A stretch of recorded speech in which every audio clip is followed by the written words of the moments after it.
Тихо, тихо.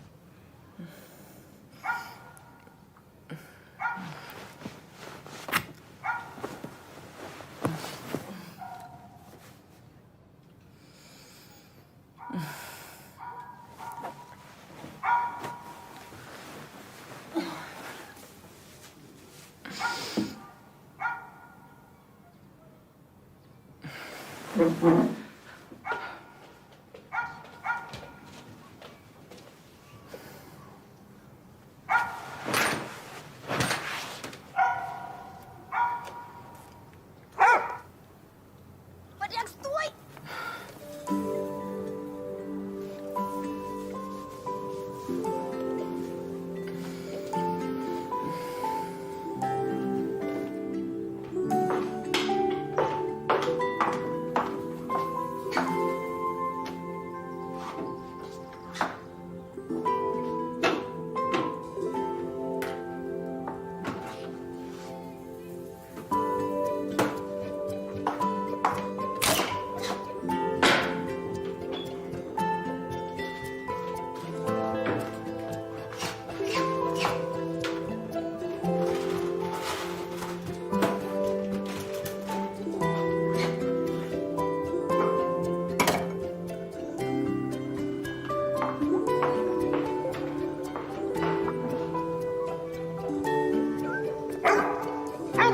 Варяг, тихо.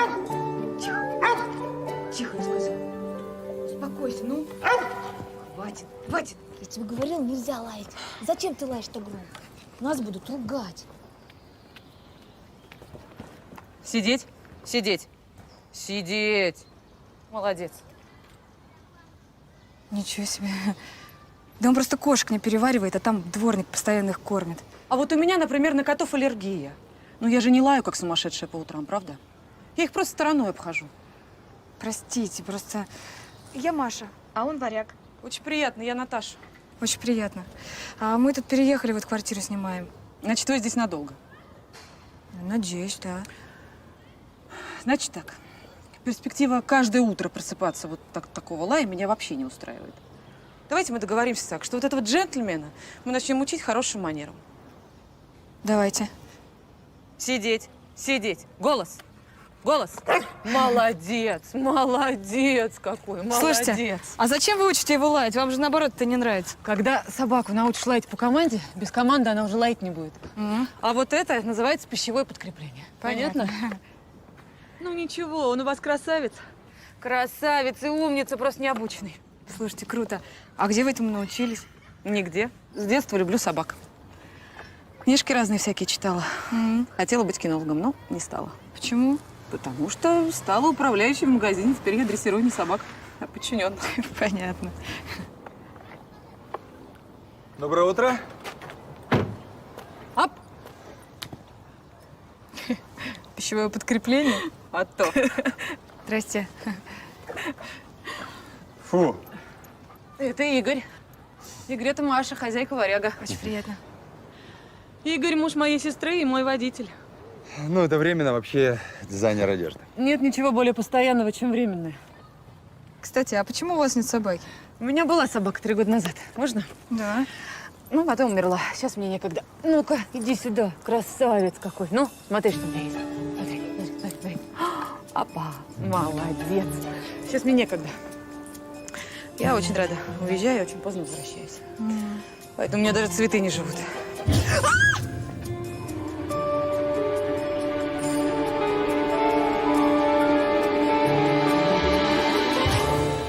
Осторожно. Отпустите меня. Все в порядке? Отпустите меня! Вы обалдели, что ли? Вы не видите? Это все из-за ваших кошек, которых вы здесь развели. Собаки бешеными становятся. Что вы меня так смотрите? Я что-то смешное сказал? Я не могу понять. Жвачку хотите? Что? Жвачку? Я на вас буду жаловаться. Это все, что тебя сейчас интересует? Варяг, пойдем. Пойдем, иди сюда.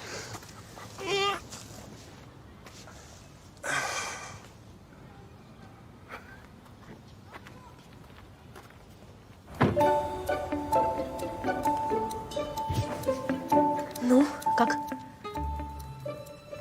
По-моему, превосходно. Да? Не слишком? Нет, отлично.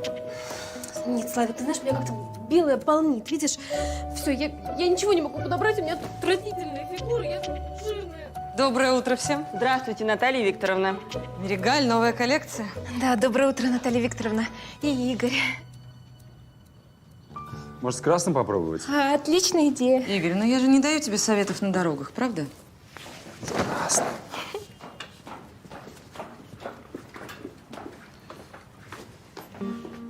Там кто? Привет. Ну как? Отличный выбор. Доброе утро, сестрица. Ну, померяешь, повесь обратно на манекен. Наталья Викторовна, это мужские. Это я вижу. А вот это… А так Лариса, она… Так в зал. Понял.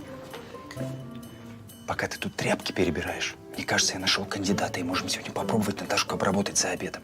Только без самодеятельности, поняла? Хорошо. Все, иди. Иди уже. Ты меня прости, душа моя, ты у нас, конечно, сегодня молодец. Но кто-то должен в магазине остаться. Давай, давай. Салатик я тебе принесу. Классно выглядишь. Лариса Викторовна, спорт вы, похоже, проиграли. Милка продала платьице, чтобы утром примеряли. Ну что же, опять ошиблась. Милка, ты продала? Я, кстати, в ней не сомневалась. С вашей способностью в людях разбираться. Мне кажется, это было нечестно. Честно или нечестно, сестричка, за тобой должок. Дай мне денег. У меня только карта. Как обычно. С вас тогда завтрак. Папа, кстати, учил отдавать долги. Договорились.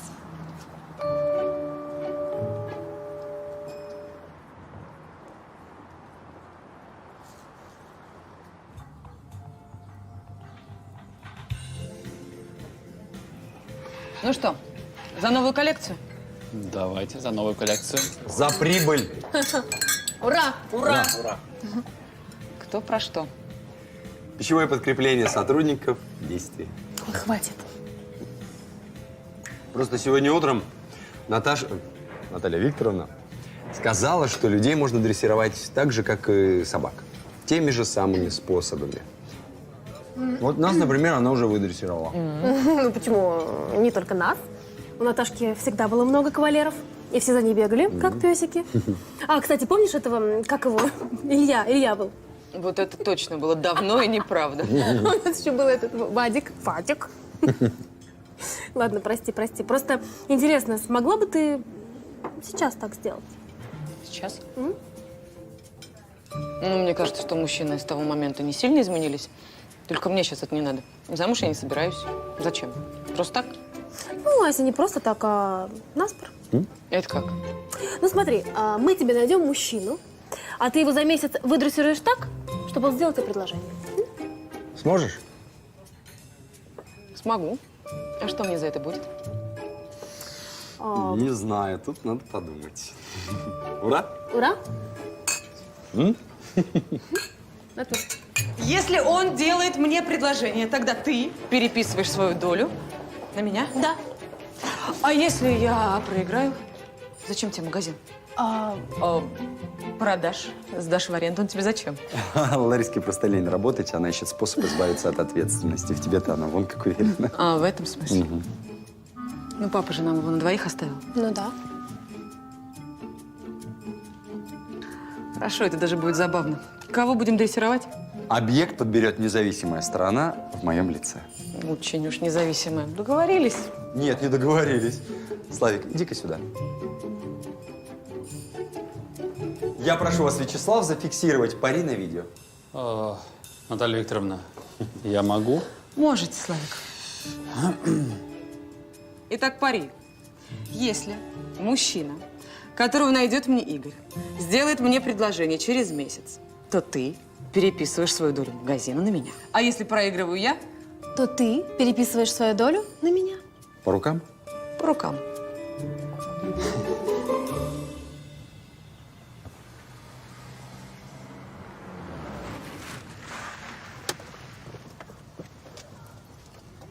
Ну все, пока, мой хороший. До завтра, сестренка. Ну что, я молодец? Тебе не мешай. Хорошо получилось. Все отлично. Ждем месяц. Ты становишься хозяйкой магазина и передаешь все управление мне. А ты справишься? Может, все-таки спросим Наташки совета, а? Она все-таки хорошо в этом разбирается. Подберем тебе, не знаю, классную коллекцию. Глупости не говори. Вкус твоей сестры мне очень хорошо известны. Одежда должна быть практичной, удобной.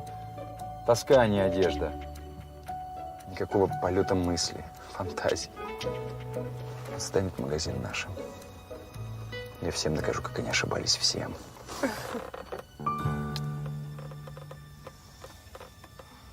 Ну что, едем? Что стоим-то?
Кого там?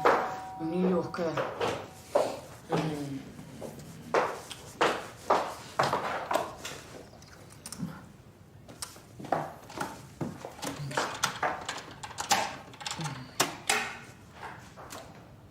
Доброе утречко. Доброе.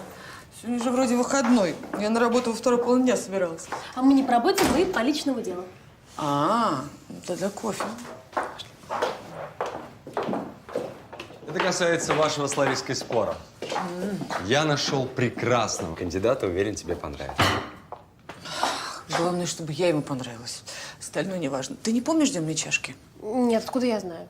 Вот и я не помню. Сейчас. Спасибо. О, кошмар какой. Ой, ну-ка, брысь отсюда. Жизнь. Ты смотри, какие наглые, они даже не уходят. Кошмар. Развели. И запах все время. Да я понимаю, Наталья. Невыносимо. Машуля. Привет! Ой, мы погуляли. Молодцы. Слушайте, он так уже команду голос выполняет вообще. Знакомься, это моя сестра. Очень приятно, Привет. Маша. Да. Очень приятно. А чему можно еще его научить, кстати? Маш, давай не сегодня. У меня сегодня новый объект для дрессировки. А, Я позвоню. хорошо. Ладно. Ну все, мы пошли тогда. Давай. Пока. Пока. Пойдем. Ну, далеко нам идти? Мы уже пришли.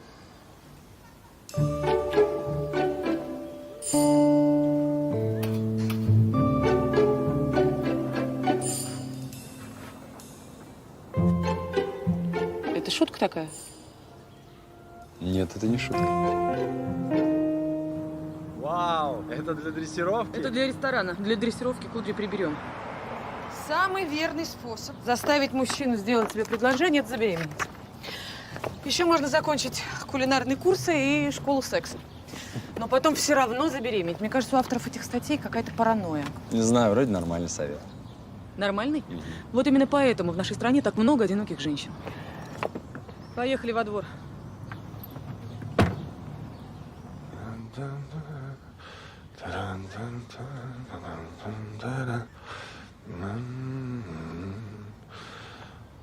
Чтобы собака выполняла команду ко мне, ее надо максимально чем-нибудь заинтересовать, привлечь ее внимание. Пробуем. Давай. Отпускай. Серьезно? Беги, туда, беги, гулять. Пищевое подкрепление взяла? Да. Ну, теперь зови. Ко мне, ко мне. Варяг, ко мне, ко мне, ко мне, Маша. Молодец. Обязательно хвали, хвали, хвали, хвали, больше хвали. Молодец, Мгм. Давай еще раз пробуем. Отправляй его. Варяг, гулять, гулять, гулять.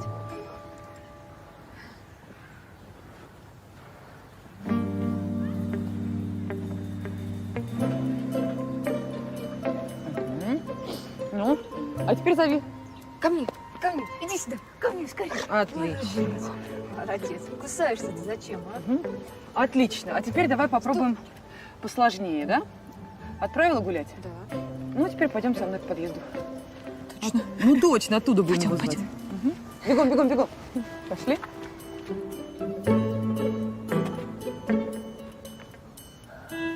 Ну, зови. Варяг, ко мне, ко мне.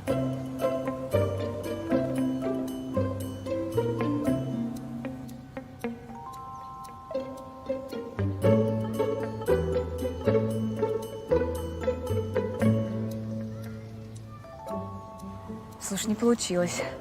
Да уж, не получилось. Может, его как-нибудь подтащить? Не, подтащить точно не получится. Команду ко мне собака должна выполнять добровольно. Без принуждений.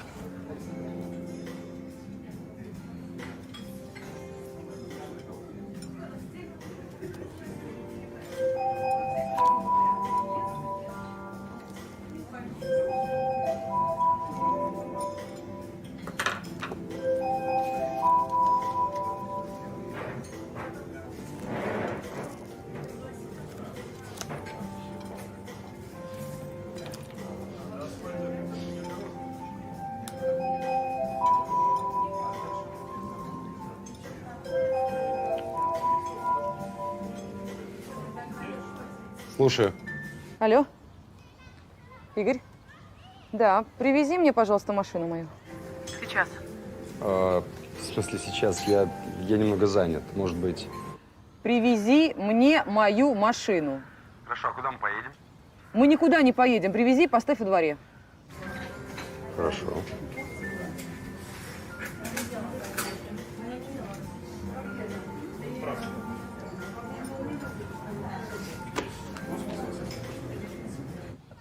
Молодой человек, вы не поможете мне?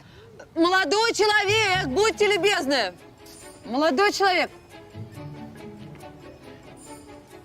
Молодой человек. Вам помочь? Нет, Ну, спасибо. у вас машина не заводится. Спасибо, у меня все заводится. Я могу помочь. Я же сказала, мне не нужна помощь. Спасибо.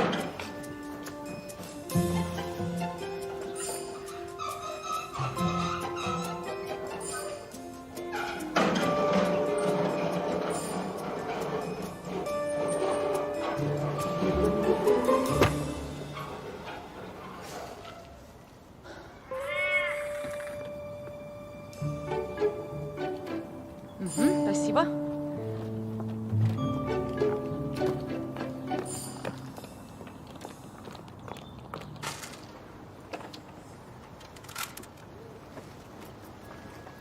Ну, ешьте. Так. Ну и чего вам нужно от моих котов? Вы же их не любите. Хотите привлечь мое внимание? А вы всегда такой самоуверенный? Я ошибся. Нет, не ошиблись. Я хотела перед вами извиниться. Ну что ж, извиняйтесь. Вы знаете, здесь атмосфера не располагает. Пойдемте в ресторан. Пойдемте. Хорошо?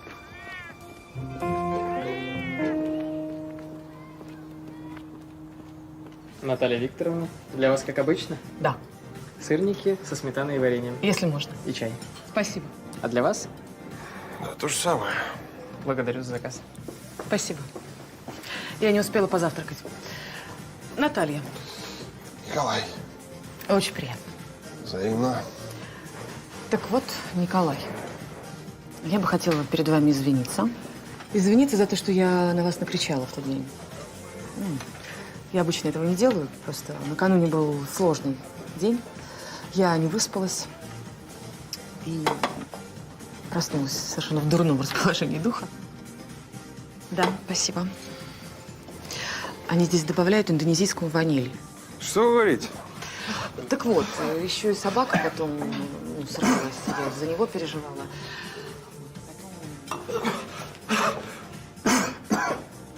Продолжайте. Николай, что происходит? Артур, дыши. Давай врача.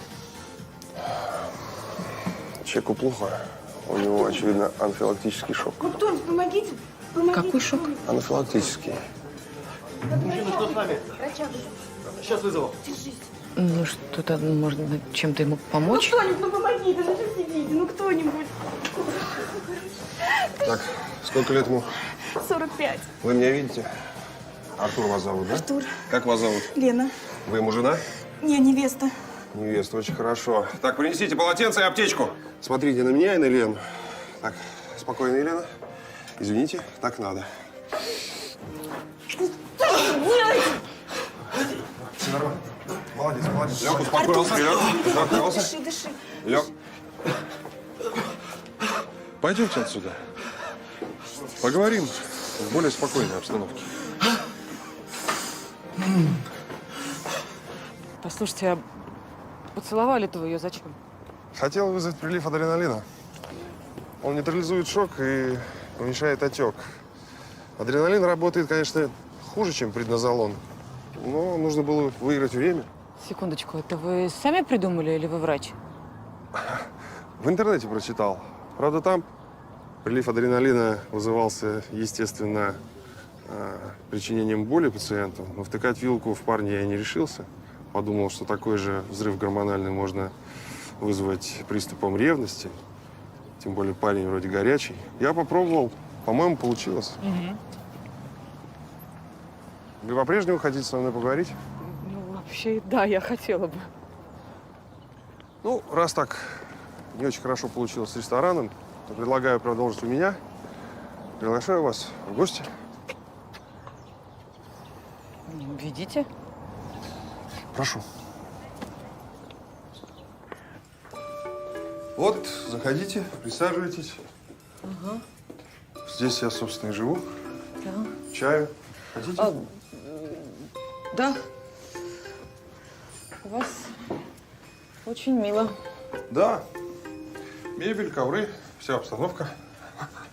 Горячая вода, отопление. Чего только люди на помойку не выбросят. Да нет, вы сидите, сидите, а тут все в порядке. Я ж все это очистил, отмыл, покрасил заново. Все хорошо. Посмотреть можно? Конечно, вот библиотека моя. Ух ты! Хериот из воспоминаний сельского ветеринара. Вы не поверите, это моя любимая книжка в детстве была. Что вы говорите? Да. Кто только у меня не жил дома, я всех тащила. И хомяки, и мышки, и голубь даже жил на балконе, и собаки. Всех лечила, всех спасала. Здорово. А это? Это паровозик. Детский. Люблю порукодельничать в свободное время. Свободного времени того дворника, как оказалось, полно. Можно? Да, конечно. Так о чем вы поговорить хотели? Да. О вашей работе хотела поговорить. Хотела вам предложить начать новую жизнь. Просто у меня есть магазин, и я хотела предложить вам там поработать, например. Кем? Ну, охранником или потом...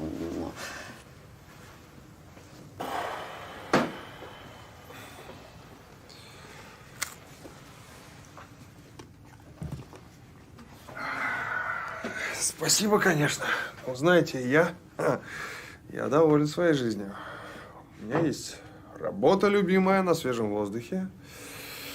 Опять же, жилье. Потом я приношу пользу людям. Очень важно осознавать, что ты полезен обществу. Ну и опять же, увлечение. Все, о чем можно было только мечтать. Вот так вот. Неужели же вы мечтали о работе дворника? Ну, если я работаю дворником, наверное, мечтал. Это же логично. Здрасте. Здрасте. Так, Седов, давай-ка помещение-то освобождай. Понимаешь, ну не могу я тебя в подвале держать, не могу. Техническое помещение, жить здесь нельзя, правильно?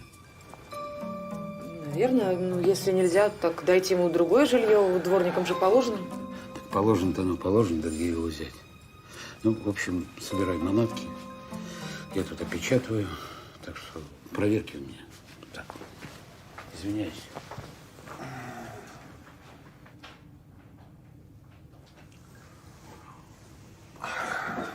Так я наливаю чая? Куда же вы? Да ничего страшного. Сейчас уже тепло. В парке, в палатке.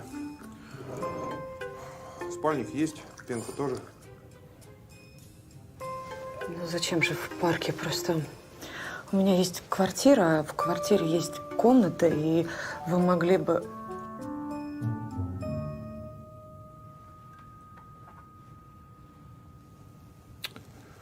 Я, конечно, дико извиняюсь. Неужели такие проблемы с мужиками? А? Это у вас проблемы. Вон, с мужиками.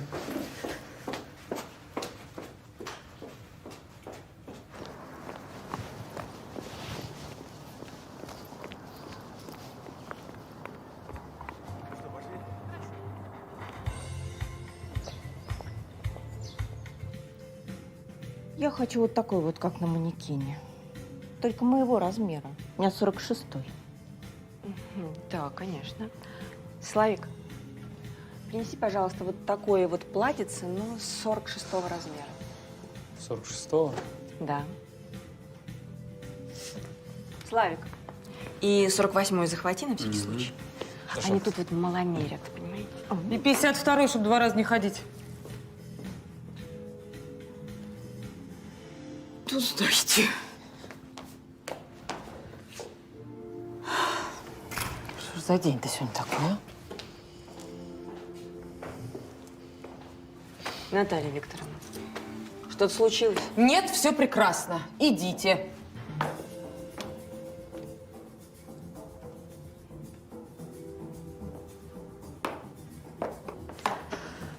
Наталья Викторовна, а как поживает наш дворник? Чудно поживает. Только он не дворник. Он подметал, у него язык как помело. Что, дурак, что ли? Это я дура. Лар, давай мы сменим объект, а? Я готова на кого угодно, на самые сложные варианты. Политики, бизнесмены, известные артисты, иностранцы, кто хочешь. Ну ты хитренькая, так нечестно. Нет. Да, спор есть спор. Либо ты дрессируешь данный экземпляр, либо признаешь, что проиграла пари. Нет, я от пари не отказываюсь. Просто есть некоторые породы собак, которые сложно поддаются дрессировке. Есть такой, например, аляскинский маламут. Большой, красивый пес, но абсолютно своенравный и упрямый. И чтобы заставить его выполнить команду ко мне, я не знаю, что надо сделать. Вы оставили у меня на столе. Я подумал, вдруг это важно. Решил занести. Адрес на визитке прочитал.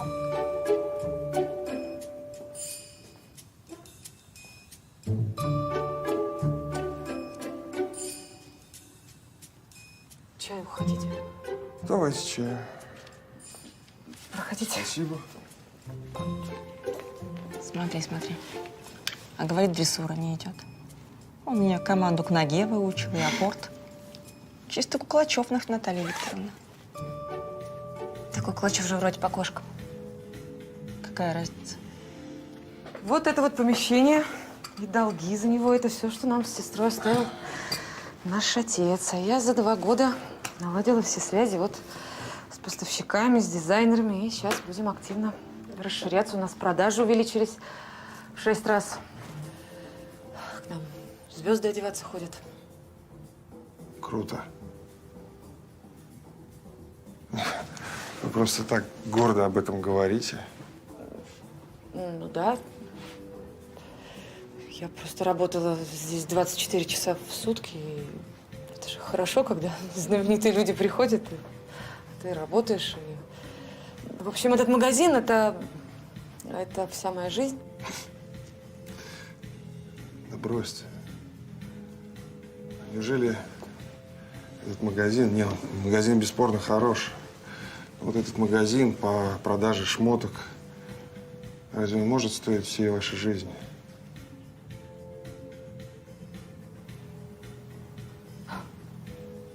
Ну да. Да, вы правы. Я трачу время зря. Конечно, я же не сплю в палатке, не мету улицу, еще не собираю паровозики с всякой дряни, найденной на помойке. Обиделись. Извините.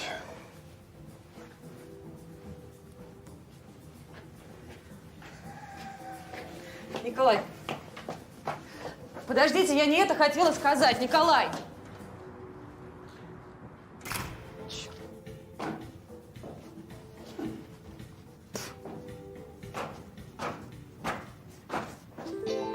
Варек, ты что там ешь, а? Ну-ка покажи. Брось гадость. Брось. Ну что ты съел-то? Ну, хватит. Хватит. Да перестань уже, а собаку испортишь. Да он какую-то гадость в кустах подобрал. Привет, дружище. Для этих целей существует команда «фу» или «нельзя». Если бы он еще слушался. Ну, так он у тебя вообще скоро перестанет слушаться. Даже команду ко мне перестанет понимать. Ну, я тебе сколько раз говорила, чтобы собака выполняла команду. Ей надо, чтобы она получала положительные эмоции от тебя. Ну, похвали ее за это. Или дай чего-нибудь вкусненького. А ты ее по морде. Вообще глупости всяких наговорила. Дура. Нет, я не... Да я не про тебя. Это я про себя. А. С Николаем поругалась, что ли? Да ладно, не волнуйся. Он тоже переживает. А я не переживаю. На площадку завтра пойдем заниматься с ним? Да. Сейчас. Пойдем. Алло. Андрюша, да. Я. Собачку завтра примешь позаниматься? Возьми. Кто? Да лабрадор. Необученный дурной. В 10 утра ты можешь? Да!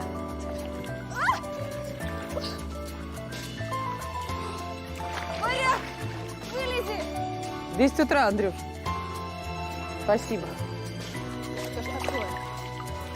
Варяг!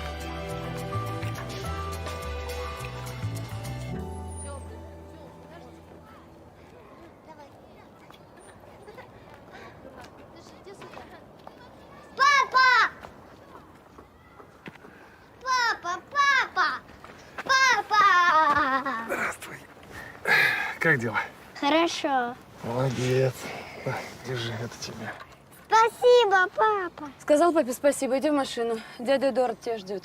Я не хочу с дядей, я хочу с папой. Отпусти ребенка. Ладно, иди. Федя, иди в машину, мама сейчас придет. Ну и зачем ты пришел? Мы договорились на определенные дни. 2 раза в месяц. Ты понимаешь, что своими внезапными визитами ты нервируешь ребенка. Он забудет, как я выгляжу. Я хочу чаще видеться с сыном. В следующий раз. В следующий раз ты потратил на сегодня. Так не надо делать вид, что ты заботишься о Федоре. Ты пытаешься внушить Эдуарду чувство отцовства, а ему плевать на чужого ребенка. Он делает то, что ему надо. Вы же живете в моей квартире, так? Да. Потому что не хочу травмировать Федю переездом. А еще чтобы Эдику было ближе ездить на работу. Ой, все. С тобой невозможно разговаривать.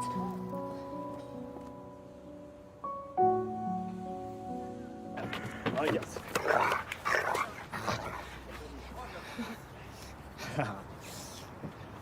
Лабрики вообще универсальные собаки. Пас неплохо работает. Но с вашим варягом придется поработать. Слишком уж ласковый парень. Ничего, мы его натаскаем. Машка у нас девушка симпатичная. И варяг должен уметь ее защитить. Слушайте, а может быть, не будем его дразнить, а вдруг он станет злым? Не станет. Андрюша, а ты чего сегодня вечером делаешь?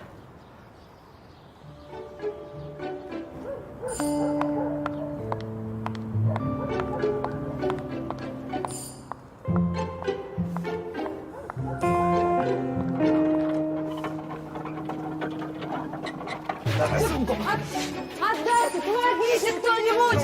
Помогите! Дай сумку! Николай, помогите!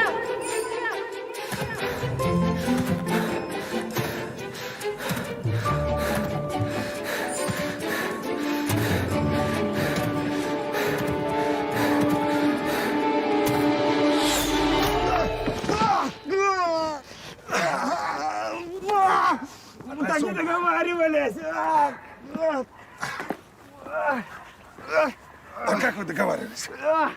Молчи. Он мне руку сломал. Молчи.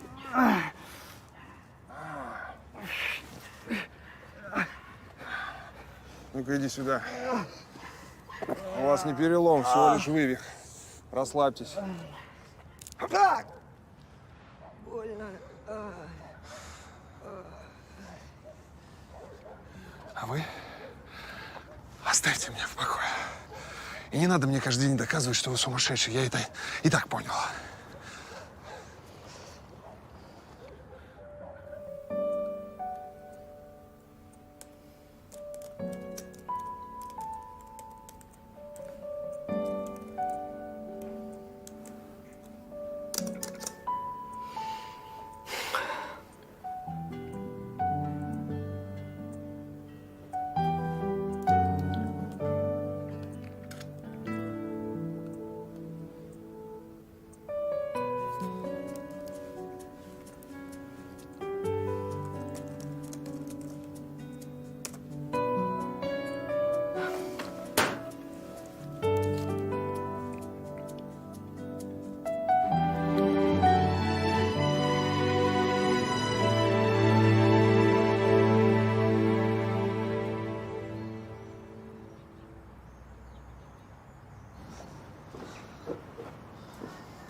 Опять вы? Нет, это опять вы. По-моему, вы меня преследуете. А мне кажется, что вы меня.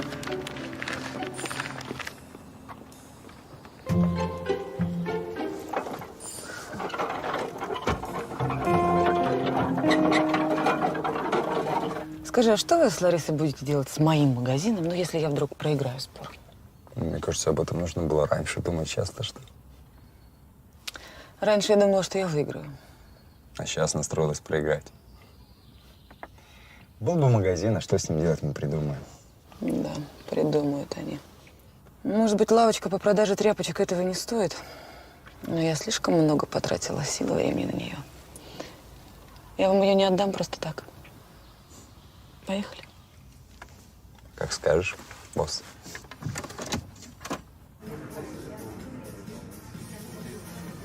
В общем, Славик, этот дворник, не похож он на дворника. Молочка? Ну, пусть будет молочка.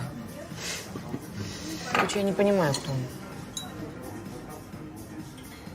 Наталья Викторовна, в 21 веке любой человек зарегистрирован в социальной сети. Даже дворник. И что? У него фамилия есть? Есть. Сейчас, подожди. Седов? Седов. А имя? Николай Седов. Николай Седов.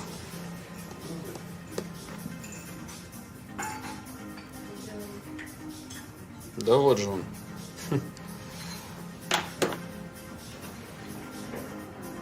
Славик, ты гений. А вы меня за соцсети премии лишили. Слушай, ну будет тебе премия, ну будет. Ну, открой мне, как можно, ну, посмотреть. А премия… она- Славик, я же сказала, будет. Давай. Супер. Вот фотографии. Отлично. Подожди, так у него жена, дети, ребенок. Нет, они в разводе. Да он еще и врач. Врач? Обалдеть. Ну вот. Подождите, Николай Валентинович Седов, 75-го года рождения, образование высшее медицинское, окончил Российский национальный исследовательский медицинский университет имени Пирогова, хирург высшей категории. Да, здорово. Этот волшебник теперь подметает улицы. Славик, а ты мне можешь все вот это вот, ну, распечатать?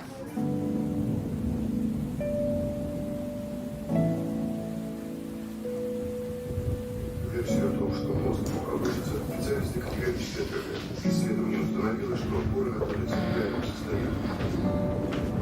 Мы вынуждены прерваться для экстренного сообщения. По городу объявлены штормовое предупреждение. Порывы ветра будут достигать 20 метров в секунду. Ожидаются ливневые дожди и грозы. Во многих районах города уже идет дождь. МЧС просит водителей быть внимательными и не парковать машины под деревьями и рекламными конструкциями. Горожанам рекомендовано ограничить пребывание на улице сегодня после 8 вечера.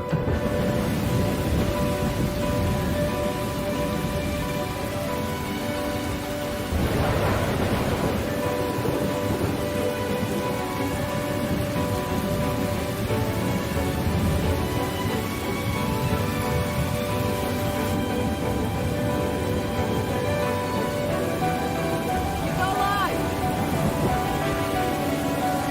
Николай, где вы? Николай! Николай!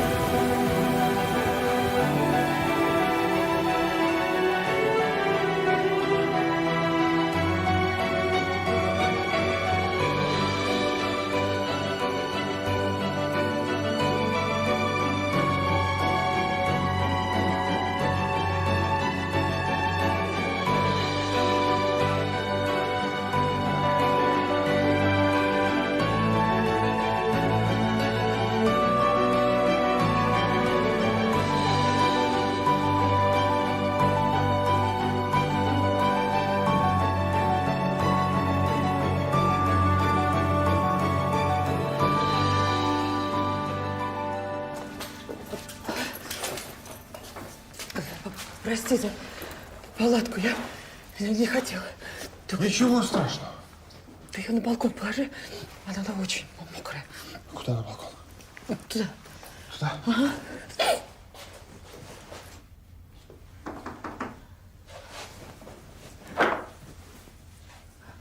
Да. Ну, как вы себя чувствуете? Нормально? Вещичка, кстати, практически моего размера. Да, я папе покупала, ему не пригодилось. Но у меня ваша палатка теперь есть. Могу ходить на балкон, поход. Где у вас аптечка?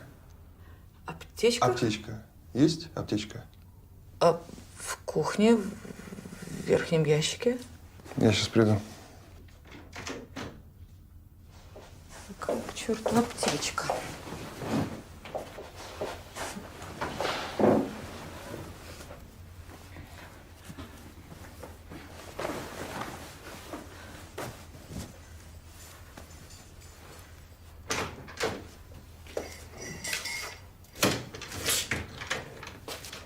Градусник под мышку.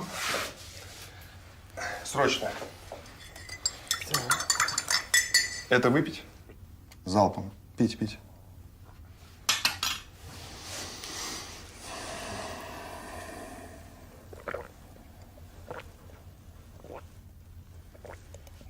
Прекрасно.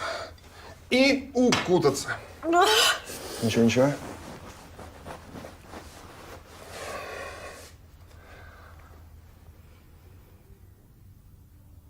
Вы думаете, я сумасшедшая, да? Нет, я думаю, какая у вас сейчас температура? Угу. Ну-ка. Так, где у нас градусник? Вот так. 38. Укутайтесь.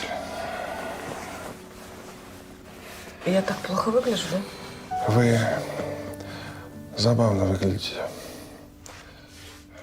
Отдыхайте.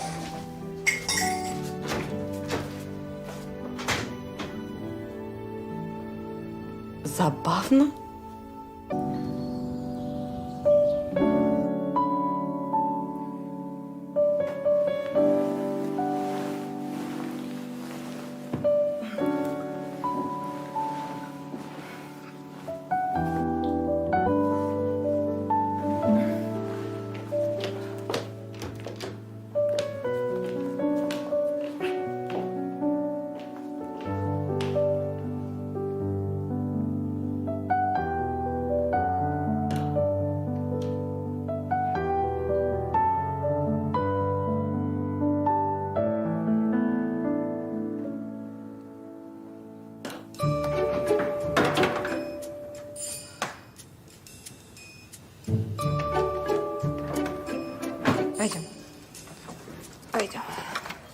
Пойдем, пойдем.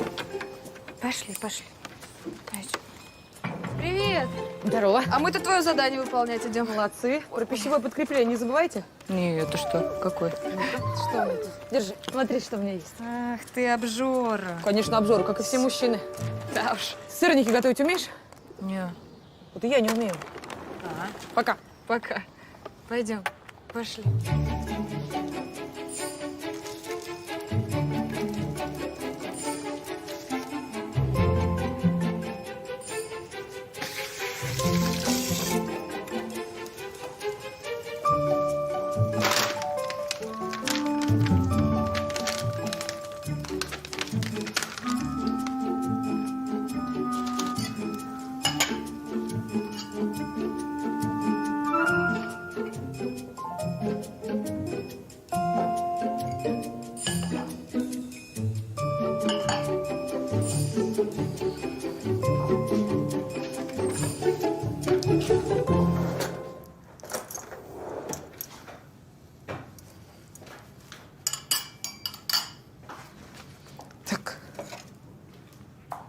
Тук-тук.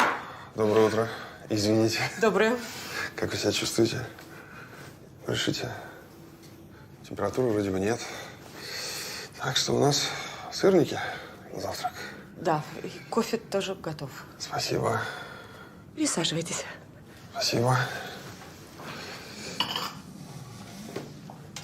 1, 2. Можно 3. Ну да, конечно, 3. Спасибо. Благодарю. А есть сметаночка? Есть. Нет? Нет. Нет, так нет.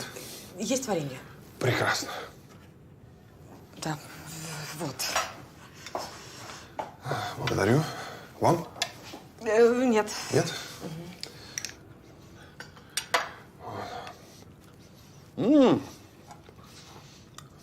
Знакомый вкус. Это индонезийская ваниль. Я так и подумал. Замечательно. Я просто хотела сказать вам спасибо. За что? Ну, за то, что не дали мне заболеть. Ну что вы? Вы бы не заболели. Вообще бы не заболели, если бы меня не искали вчера по парку.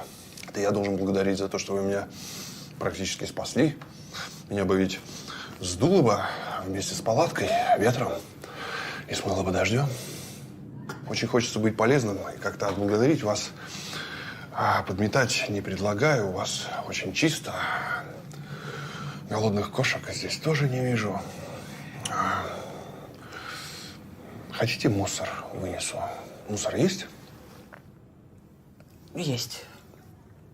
Вынести? Нет. Я сама. Какие у вас планы на день? Работа? С работы я уволился, планы мои не определены. Так что наметьте мне какой-нибудь фронт работ. Да. Ну, вот это для начала. Прекрасно. Только сначала завтрак. Хорошо.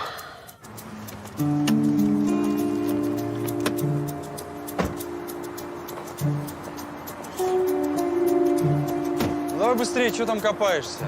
Игорь, я не могу вылезти. Как можно было так припарковаться?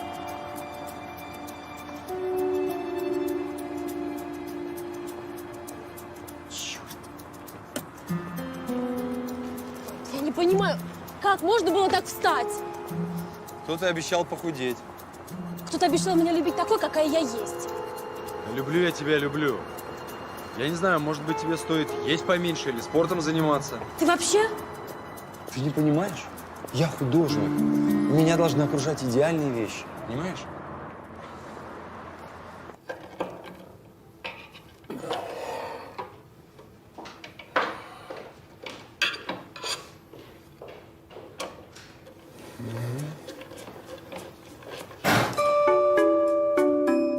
У вас все в порядке?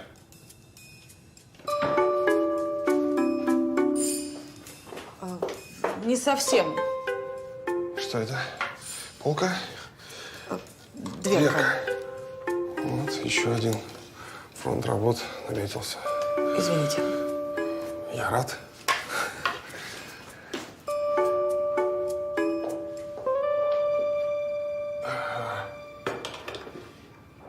Всем привет. Привет. Привет. Лариса Викторовна, хотите печенье? Нет, я не буду.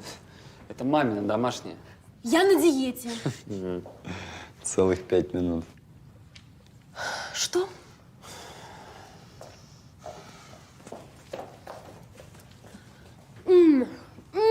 Обалдеть! Очень вкусно. И калорийно. Да ладно вам. Слушайте, у меня возникает ощущение, что все женщины помешаны на своих диетах. Но должен быть хороший аппетит и аппетитная фигура. Вот. Ценник повесь, диетолог. Спасибо, Слав. Да ладно. Все, хозяйка, я закончил. Как вы быстро? Долго ли умеючи? Я надеюсь, у вас больше ничего не оторвалось за это время? Не оторвалось, Прекрасно. к сожалению. Вы знаете, я наметил свои планы на день, а также придумал, как отблагодарить вас за ночлег и завтрак. Как? Хотите, научу вас готовить? Только надо за продуктами в магазин съездить. Сейчас. Алло. Игорь, ты мне срочно нужен, я еду в магазин за продуктами. А зачем нам Игорь? Я могу сам, у меня права с собой, если что. Игорь, концепция меняется, ты нам не нужен. Ты мне не нужен. Просто пригони машину. Я понял. На работе не ждите. Хорошо. Что случилось? Твоя сестра взяла выходной. И что? Никогда же не врала. Ну, может, устал человек. Сказала пригнать машину и уматывать. Она же водить не умеет. Значит, кто-то ее повезет? Кто, зачем, куда? Слушай, Игорь, откуда я знаю, кто куда ее повезет? Зря мы с тобой все это затеяли. В смысле зря? Ну, потому что Наташке хорошо. Ну, пусть человек, ну… Ты в своем уме? Так, я сейчас поеду и все узнаю. Подожди, куда ты поедешь? Романтический вечер. У нас вроде как юбилей. 5 лет со дня нашего первого свидания. Лариса, какой к черту юбилей? Моя карьера на кону и наше будущее.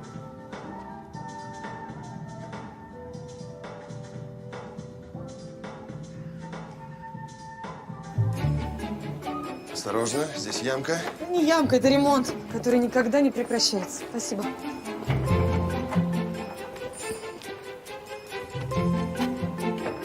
Благодарю.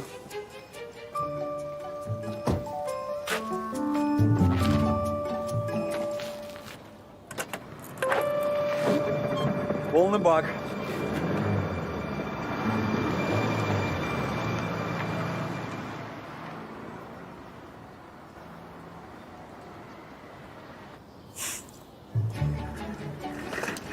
Благодарю. Ну, вообще довольно странный набор продуктов. Мясо я еще могу понять. Мука-то тебе зачем? Мука-то мне зачем? Для теста. Пироги печь будем, что ли? Нет. Ну, просто я думала, что все одинокие мужчины питаются исключительно пельменями. Ну? Мука, тесто, пельмени. Что, предлагаешь мне лепить пельмени? Ну, почему тебе? Вместе будем лепить. Вот мои бабка с дедом, например, за один раз лепили 1000 штук. Сколько? 1000 штук. Ты ж сколько они в день сидели? Ну, Два? нет, 3 суток где-то. Ну, я столько не выдержу. Я шучу, конечно. Прошу. Спасибо. А я вот лично готовить любил. После дежурства для меня это было раньше как отдых. После чего? Дежурство? Ну да, я когда-то врачом работал. Всегда думал, что это правильный выбор. А почему? Почему я дворник? Ну да. Я сам виноват. Мы с женой, со Светланой,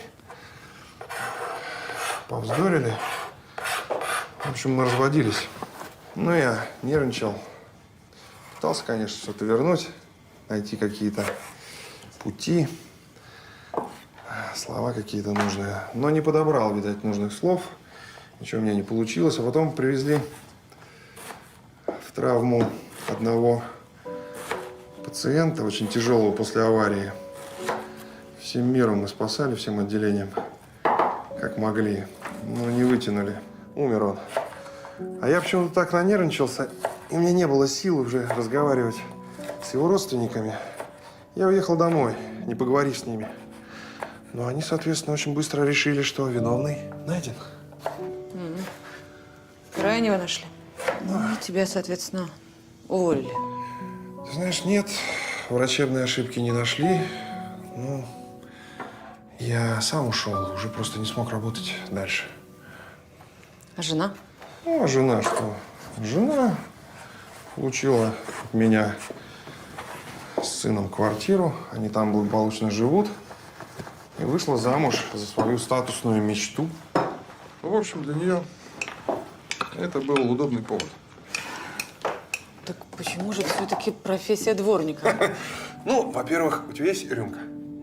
Да. Давай. Во-первых, это красиво. Вот так, смотри. Раз. Во-вторых, ну что, дворник, на свежем воздухе. Людям пользу приносишь. У тебя здорово получается. Дворником-то? Что ты? Да нет, я про пельмени. Она сейчас точно с ним. 100%. Ну и пусть. В смысле пусть? А если он такой идиот, что она запудрит ему мозги?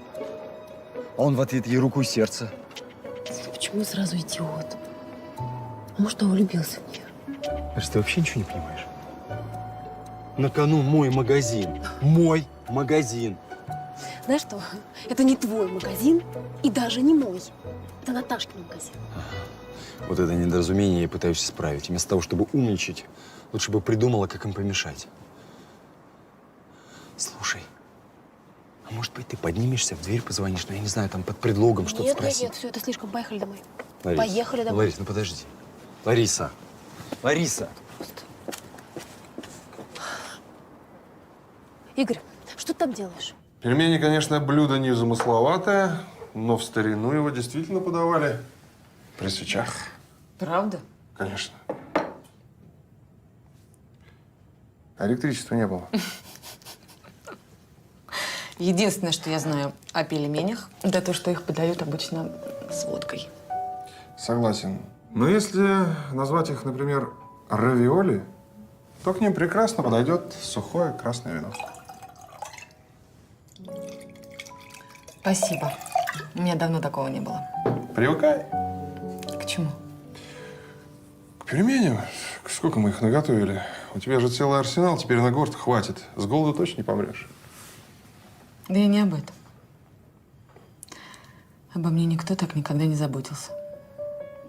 Обычно мне приходилось заботиться о сестре, о папе, о магазине, в конце концов. А вот магазин. Это действительно то, о чем ты мечтала? Честно. Я ненавижу все эти тряпки, скакать вокруг клиентов, разговаривать с сумасшедшими дизайнерами, все эти отчеты, налоги, проверки. Понимаю. Именно поэтому я тогда и сорвалась на тебя. Хорошо.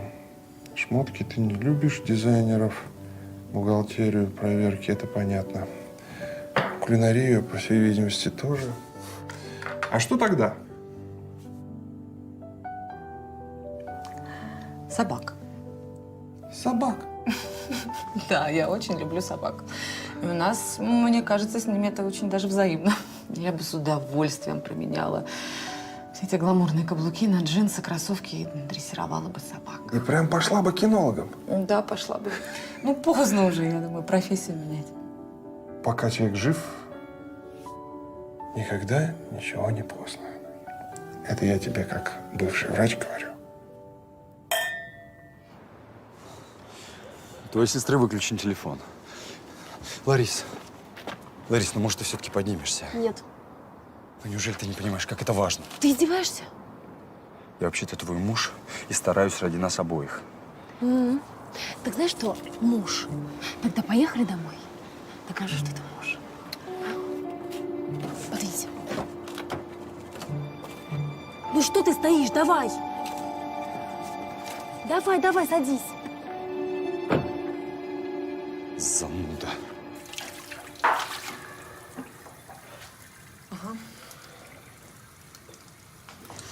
А что если... Говори ты. Нет, давай лучше ты, у меня не важно.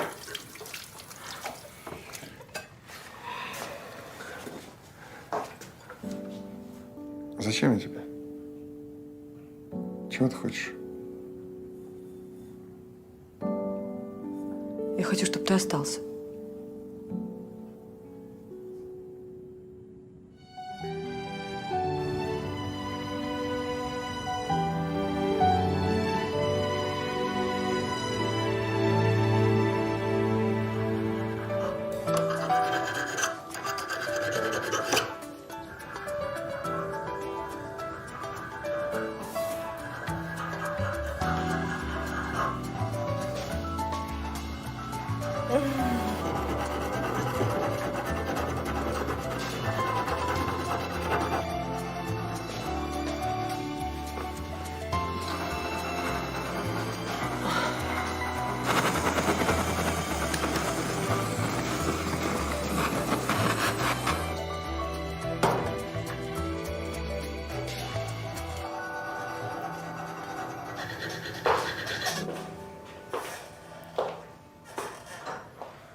Доброе утро. Как спалось?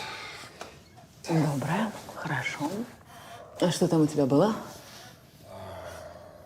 Мне показалось, или это было кольцо?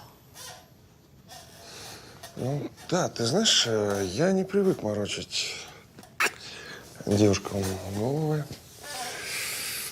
Да, это было кольцо. И что мне теперь делать?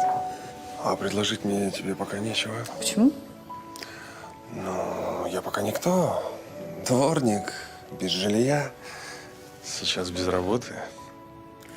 Я хочу, чтобы ты видела рядом с собой успешного человека. Так.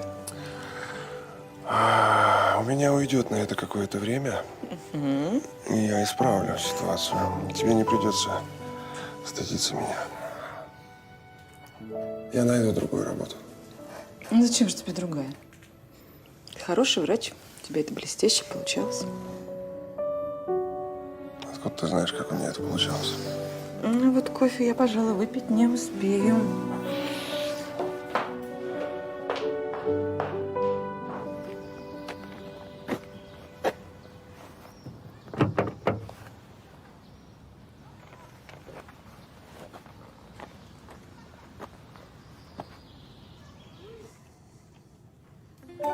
Наташ, иди позавтракай. Слушай, у меня сегодня очень важное мероприятие. Так. Один модный показ. Мне непременно там надо быть. Ты же составишь мне компанию, правда? А думаешь, это нужно? Ну, во-первых, мне будет приятно. Во-вторых, костюм я тебе уже подготовила. Он в спальне, 7. Вот адрес. Ну, съешь бутерброд. В машине. Ключи на тумбочке. Ладно.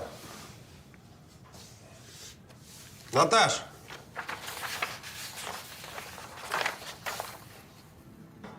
Доброе утро всем. Доброе утро, Наталья Викторовна. Вы потрясающе выглядите. Вы просто светитесь. Да вас просто не узнать. Потому что сегодня потрясающий день. Здравствуй, сестренка. Привет. Случилось что-то особенное? Сегодня же модный показ, и вы все об этом знаете. И туда я иду не одна. С Николаем? Да. У вас что, все получилось? Он сделает вам предложение? Я думаю, что да.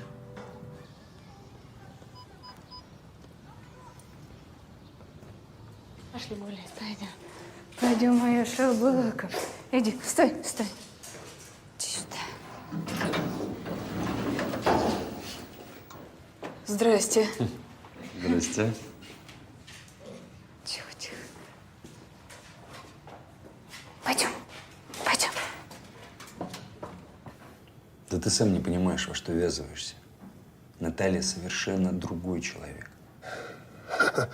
Ты пришел меня предостеречь, рассказать, какая она плохая. Спасибо, сам разберусь. Вовсе нет. Наталья замечательная, удивительная женщина. Чистолюбивая и целеустремленная. Готовая на все ради своего бизнеса. Да что в этом плохого-то? Собственно, ничего. Другое дело, как далеко готов человек зайти. Так вот, Наталья готова зайти очень далеко. Если мужчина делает мне предложение, то ты переписываешь свою долю в магазине на меня. А если я проигрываю, То ты переписываешь свою долю на меня? разбивай. По рукам? По рукам.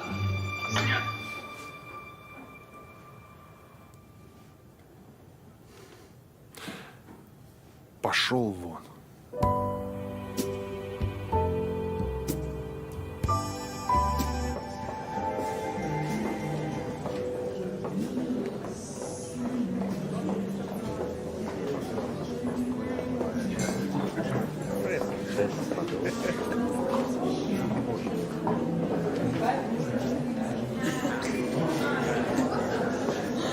Сестричка, тебе очень идет это платье. Спасибо, дорогая, это тоже прекрасно. Ну что, вечер удался? У меня пока нет.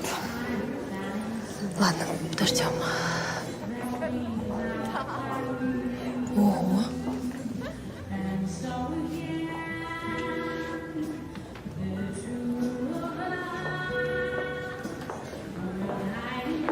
Привет. Здравствуй. Я очень рада, что ты пришел. Тебе очень идет костюм. Что-нибудь выпить?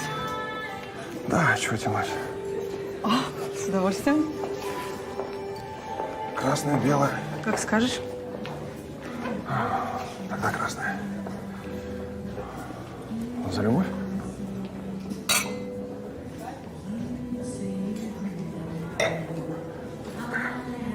Разрешите? Минуточку внимания. Чтобы потом не было вопросов. Я надеюсь, всем слышно. Наталья, я прошу тебя стать моей женой. Я надеюсь, этого достаточно для того, чтобы она выиграла этот ваш спор. Да, самое главное. Теперь все в порядке. Эта женщина действительно может добиться предложения от любого мужчины. Знаешь, я думал, что уже не способен на такие чувства. Но ты меня пробила. Ты потрясающая дрессировщица. Я тебя поздравляю. Браво! Аплодисменты! Аплодисменты! Товарищ!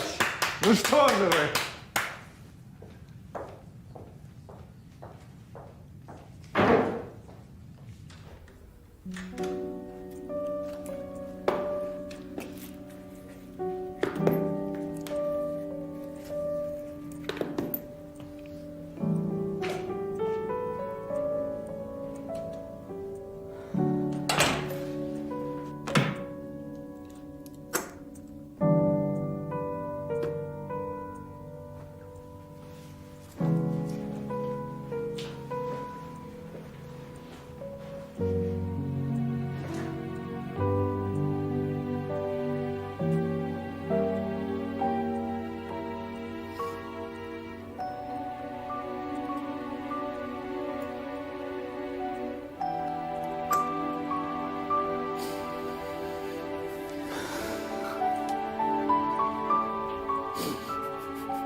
Добрый день.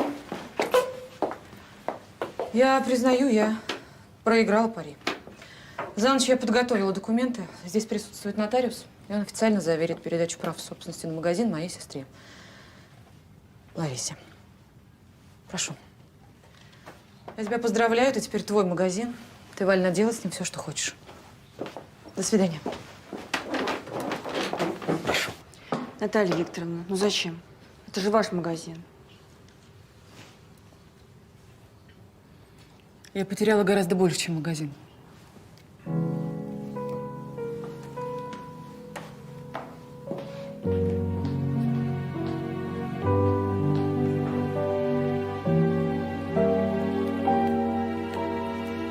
ты помнишь, где эта палатка стояла?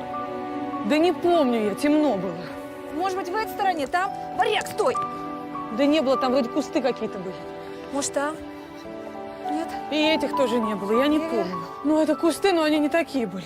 Может, мы вообще не в ту сторону идем? Может быть, там сзади осталось? Нет? Знаешь что? Я думаю, зачем мне его искать, а? Не надо, ну что я ему скажу? Что? Что ты ему скажешь? Что любишь его? Если он влюблен, то простит. Не простит. Не простит и не поймет. Мне надо было сразу ему про этот спор рассказать. Сразу. А я что-то не успела или потом испугалась. Не знаю. А потом он как-то сам все выяснил. Не выяснил он. Ой, Игорь твой рассказал, подлец. Игорь? Ну да. Мы его с Варягом видели, когда гулять выходили утром. Около лифта столкнулись. Но теперь это уже не имеет никакого значения.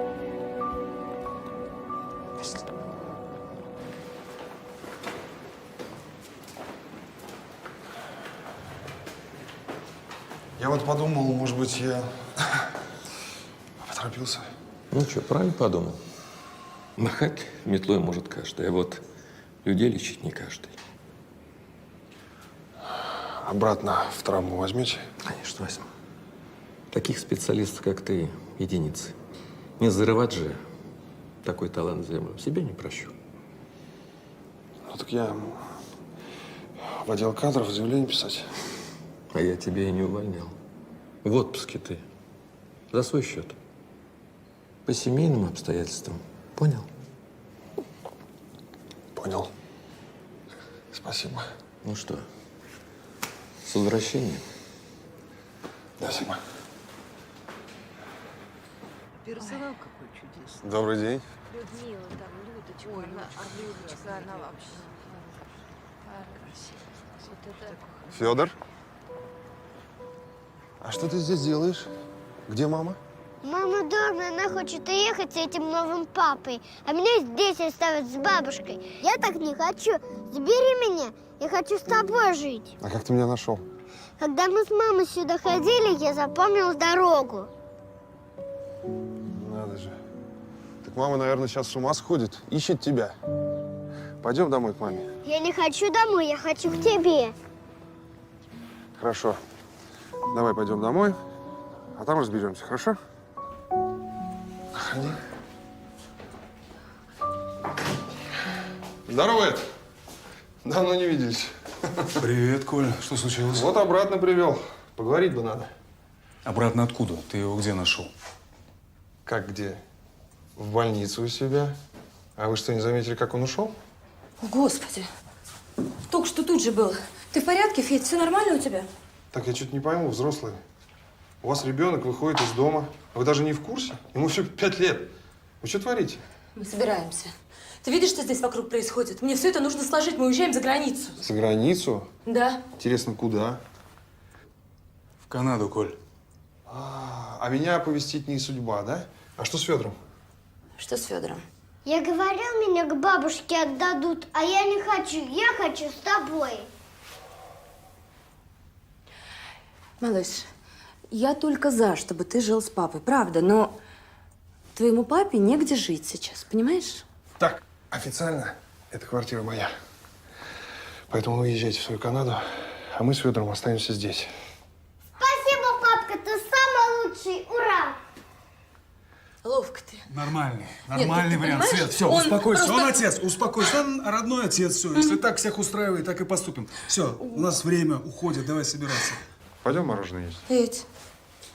Дай мне куртку. Мы сейчас придем.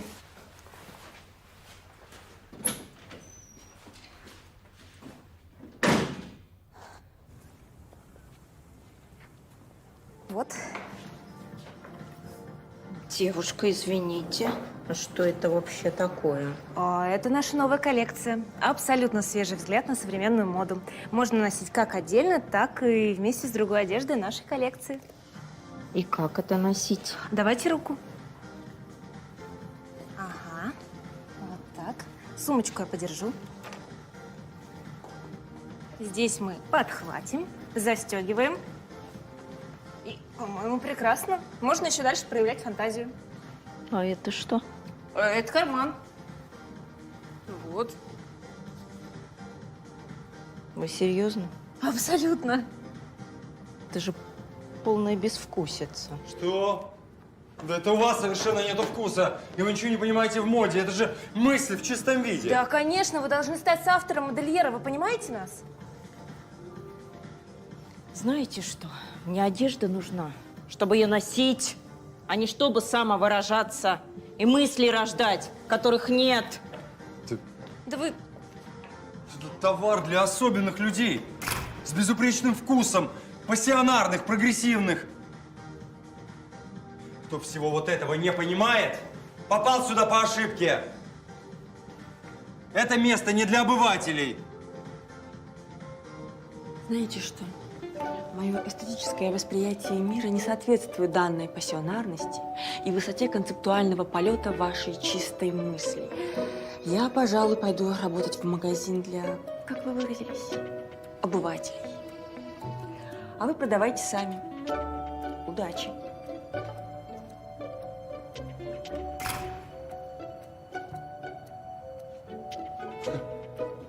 Да пусть идет. Она же нам совершенно не подходит. Она же ничего не понимает, не видит, какие произведения искусства здесь. А я вижу пустой магазин. Ты мне всех покупателей распугал. Ты не знаешь, чем я аренду буду платить, а? Выручки ноль. Это все временно, вот увидишь. Я уже вижу, спасибо. Покупателей нет, продавцов нет, и денег у нас тоже нет. Лар, я все исправлю. Хватит! Знаешь, я дура была, что тебе поверила. Ты просто бездарность. Ты только все портишь и разрушаешь. Ты живешь какими-то иллюзиями, понимаешь?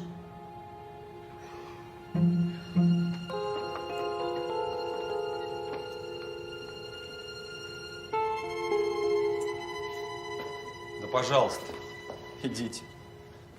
Давайте, разбегайтесь. Без вас справлюсь.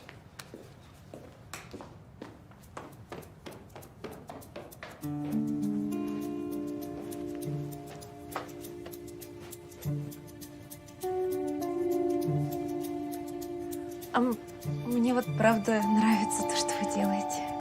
Да? Нравится? Только ты задом наперед надела. Да? Да. Я поправлю.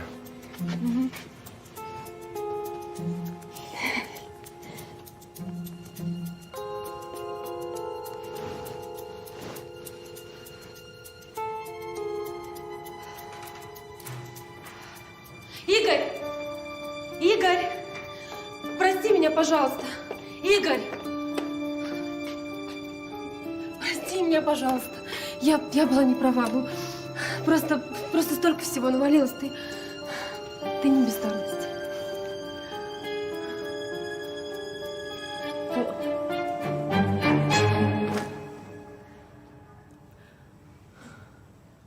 Лариса Викторовна, это не то, о чем вы подумали. Да, это совершенно не то. Пошла вон отсюда. Пошла вон отсюда! Лар, ты все неправильно поняла, Лар. Не мешайте ему творить, да? Полет фантазии у него. Полет задней мысли у тебя. Лар, да ты все неправильно поняла, ничего не было. Да, конечно, неправильно поняла. Нормальные мужики с продавщицами в примерочных не целуются. Знаешь, какая же я дура была. Ты ведь из-за магазина на мне женился, да? Скотина. Ты меня с сестрой поссорил. Ты меня в этот спор втянул. Знаешь что, хватит. Я подаю на развод, и ты больше здесь не директор. Лариса, Лара!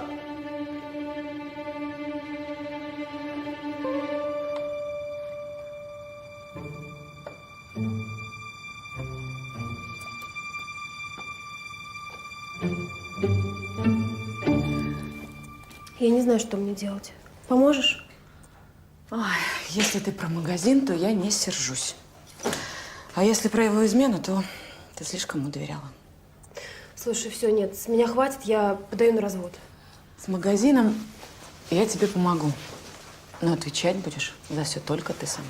Нет, Наташ, я не справлюсь. Я ничего не умею. Ты совсем справишься, потому что ты моя любимая сестричка. Слушай, может, ты вернешься? Нет. У меня есть планы поважнее. И еще вот это. Что это? Это то, что тебе всегда нравилось. Серьезно? Да. Папа, можно мне такую домой? Сынок, у тебя же мама есть. А другую хорошую тетю я еще не встретил. Да я про собачку. А тетя тебе нравится? Ты про собаку. Собака хорошая. И тетя тоже ничего. А почему ты про тетю спросил? Нам бы женщина в доме не помешала. Ох, и хозяйственная ты у меня. Женщину берем, значит, да? Собаку тоже. Кого еще берем? Кошку и попугая. Кошку и попугая. Прекрасный выбор. А ну! Значит, женщину, собаку, кошку и попугая. Может, женщину тогда не надо? Нет, надо. Кто же за ним будет ухаживать, за этими питомцами? Не мы же? Нет, как же не мы же? Мы же.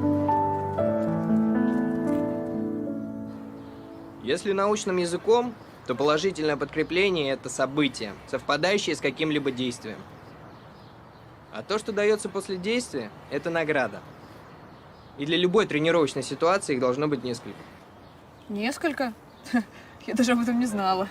Да, их можно заменять, переключать, и даже нужно. Интересно. Слушайте, а было бы здорово узнать об этом побольше. С удовольствием. Давайте завтра встретимся. Вечером. Часиков в 7. Поговорим, погуляем. Давайте. А варяга с собой возьмем? Знакомьтесь, Наталья. Мир?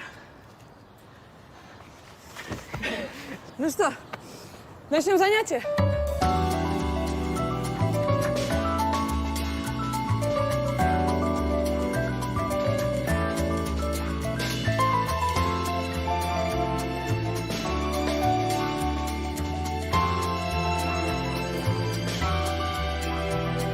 Мне нравится учиться, Андрей.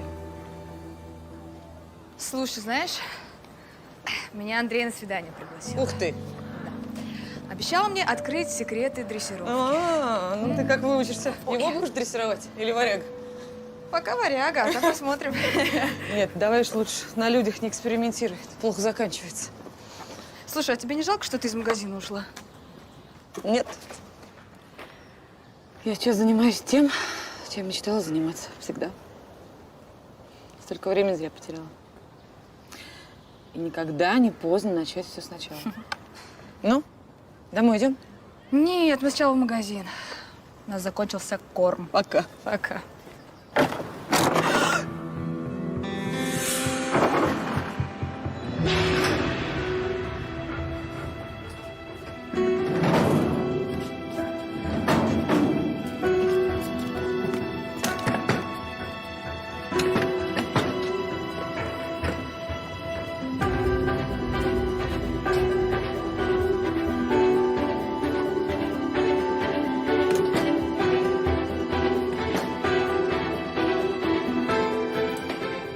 Женщина, 37 лет.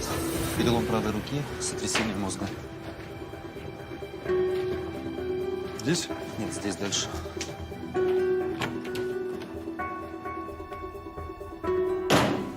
Здравствуйте. Здравствуй.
что значит пересаливать?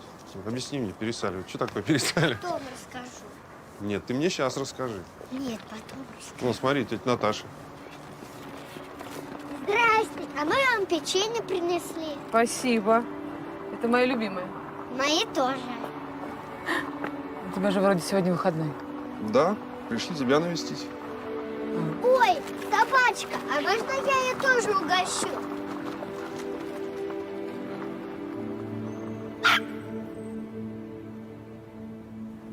Ну как рука? Хорошо уже, почти не болит. Ты действительно уникальный доктор. Ну ничего, снимем тебе швы, выпишем тебя. До свадьбы заживет. Коля, я должна извиниться перед тобой. Мне надо было сразу признаться про этот дурацкий спор. Хотя, с другой стороны, если бы не он, я бы с тобой не познакомилась. Это твое, я должна тебе вернуть. Это лучшее, что мне дарили в жизни. И извини меня.